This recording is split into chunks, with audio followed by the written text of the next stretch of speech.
Now it's the time we've all been waiting for. Time for the unveiling of the industry's pledge for jobs. But before we do this, we are delighted to welcome Stephen Howard, CEO, BITC. Ladies and gentlemen, Stephen Howard.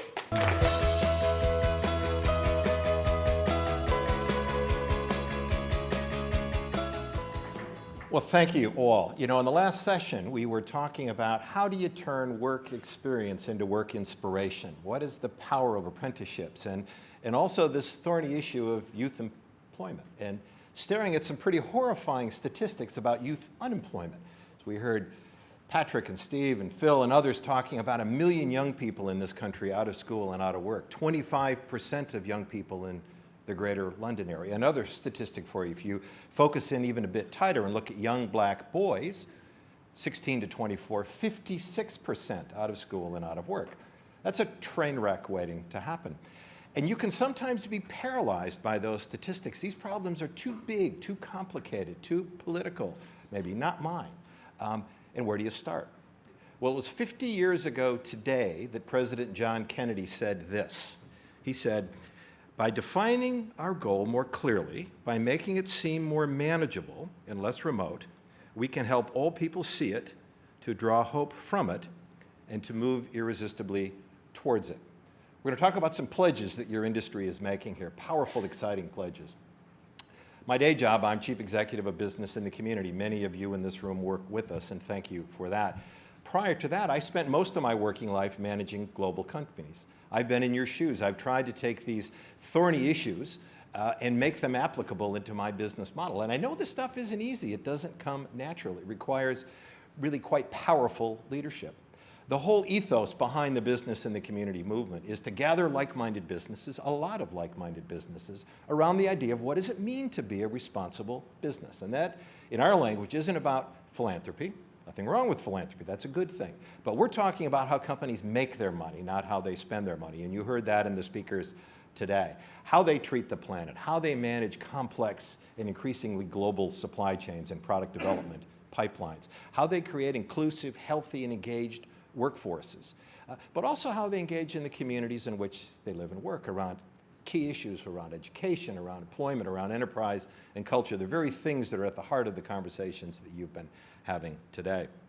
And one of the curiosities of this wonderful job that I've been given the privilege to have is that I can spend breakfast with the Prime Minister or with the Prince of Wales. I can spend my mornings in the corporate boardrooms of Britain, but I can spend my afternoons in prisons and hostels, in challenged schools, in communities in real need out there. And one of the things that I'm reminded of over and over again is just how cruelly random life can be, the difference between success and failure.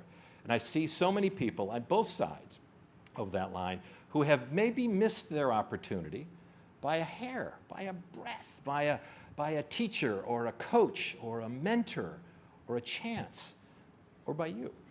So that's why we're so pleased with the conversation that's been going on both today, Ufi and Patrick, but across the land on what role your industry has to play. You are a significant employer in this country. You're a provider of massive opportunities, how you can play a part in making a difference and how doing this can improve your business. Because I firmly believe that you create value in organizations by living your values. Your customers want that from you.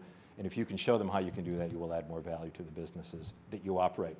Our president, my president, the Prince of Wales, deeply passionate on these subjects, as you probably all know, and is very enthusiastic about the work that your sector is doing. So we are delighted with the partnership that we have with the BHA, the fact that we get to feed on one another's enthusiasm and energy in the space to come up with very practical ideas and solutions. Look, we know times are tough out there, and they're going to probably stay tough for a while. The economic headwinds continue to blow. The rising gap between the rich and poor in this country continues to widen. Well, we have a role to play in all of that. And in thinking about the opportunities that are available to the youngsters, the powerful and very personal stories that those kids gave us a few moments ago about the challenges they're up against and the frustrations that they face. So we can do something about that. And I think we're about to do a big part of that right now. So if I could invite back to the stage Ufi, Patrick, and Minister for State for Employment, Mark Hoban. Please join me on stage.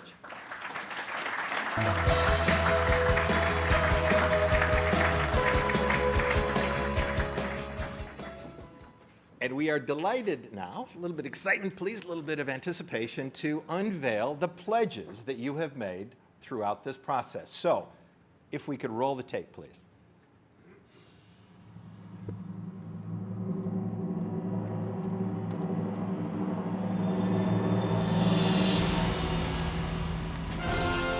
Hey!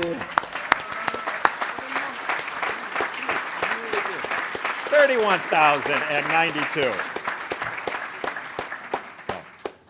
fantastic, guys. That's great. Administrator, if we could ask you to. Thank you.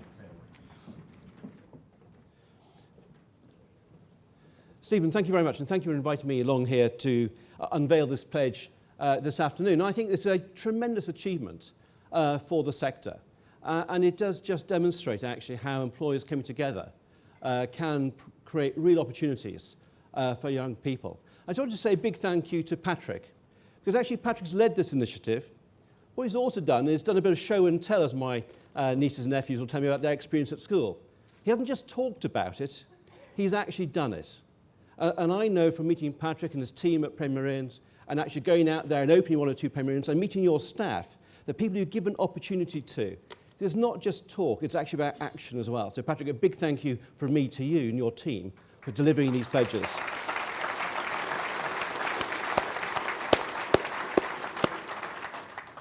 I'd just like to say a little bit about the wider context of the jobs market at the moment. Stephen, you're right, we've been through some difficult times, and there are some difficult headwinds ahead still. But I think it's a testament to the success of employers like yourselves that we've continued to see rising numbers of people in work. Now, the most recent figures we saw have been a bit more mixed, but it's worth emphasising just how far we've come since early 2010. Nationally, there are over 750,000 more people in employment. There are 1.25 million more people in private sector jobs. And the private sector is creating jobs at a far faster rate than the public sector is contracting.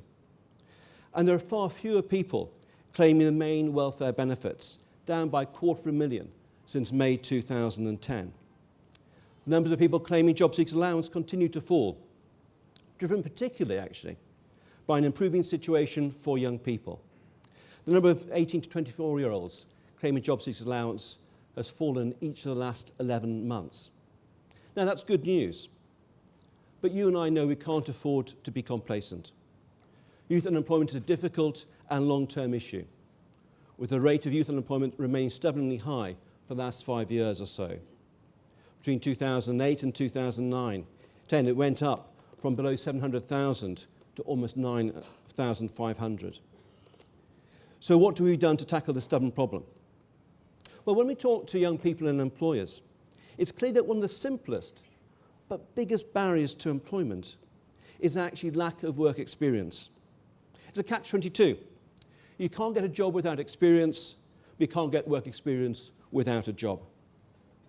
So to tackle this, we've allowed job seekers to go on work experience, and through the youth contract set up a scheme to give this vital experience to 100,000 young people every year.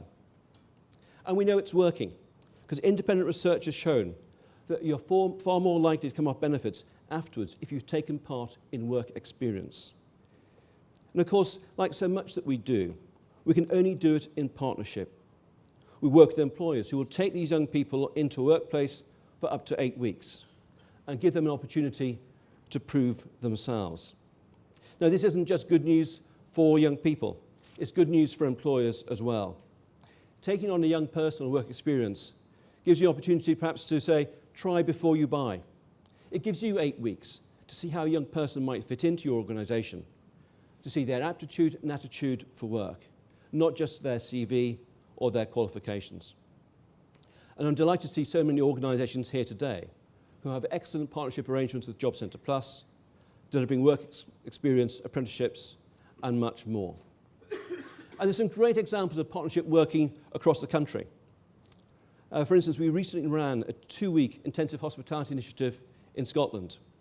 With the Commonwealth Games and the Ryder Cup coming to Scotland next year, it was a great opportunity to myth-bust the inaccurate perceptions of the industry and showcase the sector to young people.